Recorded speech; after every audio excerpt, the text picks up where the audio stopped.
Hey, what's up guys? How's it going?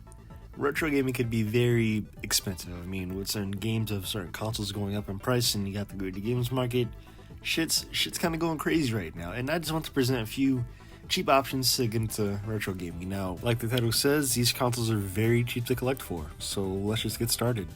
Now, the first console that I want to talk about is the NES. This console is very cheap to collect for, but the caveat is you mostly have to collect loose. To get complete in box stuff, that's going to get a little bit heavy. I'd say for the most part, with the NES, you get a huge library, good variety when it comes to games, and yeah, the system is just a classic. I mean, I feel like everybody should get to experience the system at least, once. Now, to get an NES by itself, that's going to be a little bit heavy, but shouldn't be too bad. And it shouldn't be at least over $100. Well, it really depends on what eBay seller or what retro gaming store you go to. Again, I definitely recommend the NES. I mean, if you're nostalgic for it, buy it. It was cool back in the 80s and it's cool now. Now, the second system that I want to bring up is the original Xbox. Now, I know I've talked about this system to death and back, but I can't say this enough. The system is severely underrated. You get a huge variety of games, from racers to platforms to shooters. You get a little bit of everything on the original Xbox. And you even get a little bit of old school stuff if you're lucky enough to find an original Xbox that had the original Xbox Live Arcade on it and the owner still has a few games. Play old school games like Pac-Man or Mario. This console is just great. And the games are still cheap to collect for. I mean, of course, you got your heavy hitters. You got, Outrun 2, Teen Titans, Futurama. But those games are in the $100 range. But I'd say the majority of the original Xbox library is still very cheap. Also, one other benefit about the original Xbox, you know how certain games are expensive on the PS2 and the GameCube? Those expensive games on those systems are very cheap on the original Xbox. I mean, take this game for example, Animaniacs, The Great Edgar Hunt. It's $20 on the PS2, $15 on the original Xbox, but on the GameCube it's $100. Yeah, I don't know why it's expensive on the GameCube, but you have it for $15 on the original Xbox. Another example, take Simpsons Hit and Run for example. On the GameCube, $70. On the PS2, $40, but on the original Xbox, $20 to $30. Hopefully you all understand what I'm saying. The original Xbox is a very, very cheap console with tons of variety, and expensive games for other systems are very cheap on the original Xbox. But I think you get the point. But now enough about the original Xbox. Let's just move on to the next system.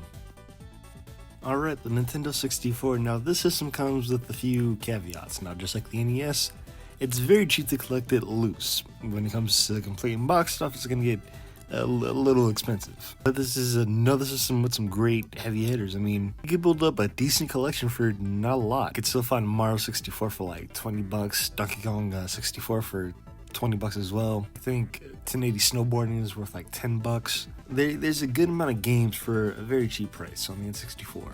Now getting the console itself is going to be a little expensive. It's going to be around 70 to I'd say $80. I've seen N64 consoles go for $100 now, which is fucking ridiculous, but I guess that's the market today. I don't know. If you want to, go get an N64, get some games, have a good time.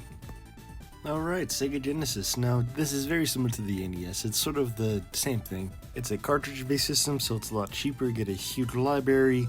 It was cool back in the 90s, and it's sort of cool now. Now, sure, I'll admit you could get the Mini, but you can't play Punisher, you can't play Teenage Mutant Ninja Turtles, Hyperstone Heist, you can't play Vapor Trail. There's a lot of games that's not available on the Mini, so I would highly recommend buying the real thing and buying the real cartridges and experience it how it's supposed to be experienced. I mean, of course, you got the Sonic games, you also got Mortal Kombat, you got Outrun, you got a bunch of Sega classics on the Genesis. And even when it comes to getting the console itself, it's still not that bad. I mean, I got my Sega Genesis for about $80. I think I paid a bit much for that, but I'd imagine you could get yours for a lot cheaper. Either way though, if you want to, go get a Sega Genesis, buy some games, have a good time.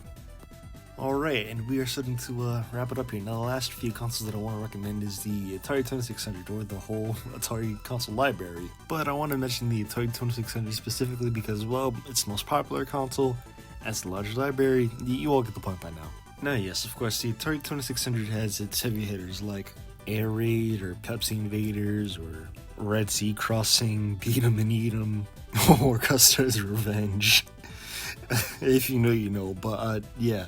There's definitely some expensive stuff on the Atari 2600, but just like the original Xbox, I'd say the majority of the library is fairly cheap. And hell, I'm surprised by this, but even the console is still cheap. You could still find an Atari 2600 for about 70 to 60 bucks. It really all depends on where you go. Hey, when it comes to playing the games itself, I can't really speak on that because I haven't tried the system out yet. But from what I know and what I've experienced, the Atari 2600 is still very to collect for. Alright, now one thing people don't often take into consideration when it comes to collecting for retro games or just the retro gaming market in general is the portable stuff. Nobody really takes it as seriously as collecting for, real, legit systems. And to some degree that's understandable, but there's a huge spot that's missing when it comes to collecting for portable consoles. And when it comes to the Game Boy and the PSP, those are two great systems. Of course, they're two very different systems, but they're both great systems in their own way.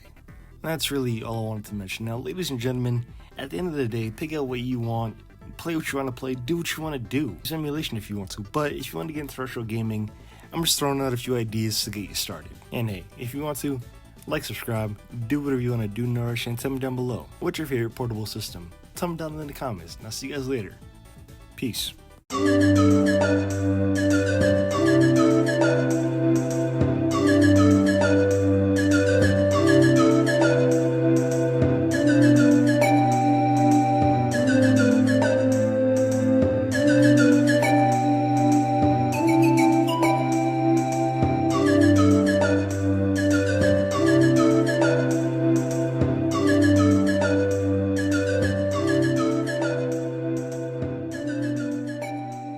Hey, instead of watching porn, I use my time to actually make dope beats.